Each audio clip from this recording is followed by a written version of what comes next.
नमस्कार दोस्तों, केपी ज्ञान इस यूट्यूब चैनल में आपका स्वागत है। आज हम इस वीडियो में देखने वाले हैं कि गूगल क्रोम के माध्यम से हम शॉर्टकट बनाकर अपनी जो वेबसाइट है उसे जल्दी कैसा खोलेंगे। तो चलिए शुरू करते हैं आज के वीडियो में। तो सबसे पहले हमें गूगल क्रोम को खोलना है। यहाँ पे डबल क्लिक करके यहाँ पे हमने ये गूगल क्रोम खोल दिया है। उसके बाद हम देखेंगे कि यहाँ पे हमें अगर यूट्यूब खोलना है तो इसके लिए हमें यहाँ पे सर्च करना पड़ता है।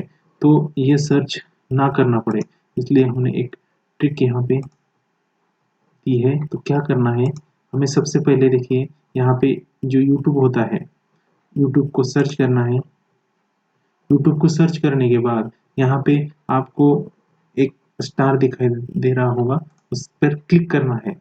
क्लिक करने के बाद आपको कुछ भी नहीं इसमें चेंज करना है, सिर्फ आपको इसमें डन करना है। इसमें डन करने के बाद ये जो यूट्यूब का आइकॉन यहाँ पे आपको दिखाई दे रहा है, जहाँ मेरा एरो एरो है वहाँ पे आपको यूट्यूब का ऑप्शन दिखाई दे रहा होगा। तो इस तरह से गूगल क्रोम में हम हमारे जो शॉर्टकट्स है जो बना सकते हैं। तो अभी देखिए यूट्यूब हम अभी इस पेज पे आ चुके हैं, हमें यूट्यूब खोलना है।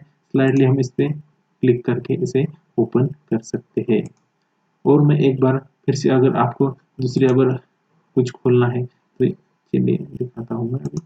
अभी आपको समझो ये वॉलपेपर देखना है, एचडी वॉलपेपर आप ज़्यादा लगाते हो तो इसको आपने स्लाइडली ओपन करना है और यहाँ से आपको फिर से मैं दिखाता हूँ, स्टार पे जाना है और सिर्फ डन बोलना है। डन बोलने के बाद यहाँ पे ये आपको शो कर रहा होगा डाउनलोड की HD wallpaper.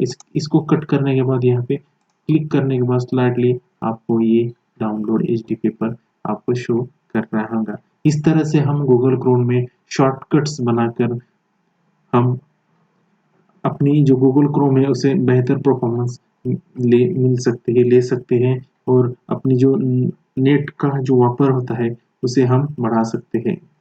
Thank you for watching video.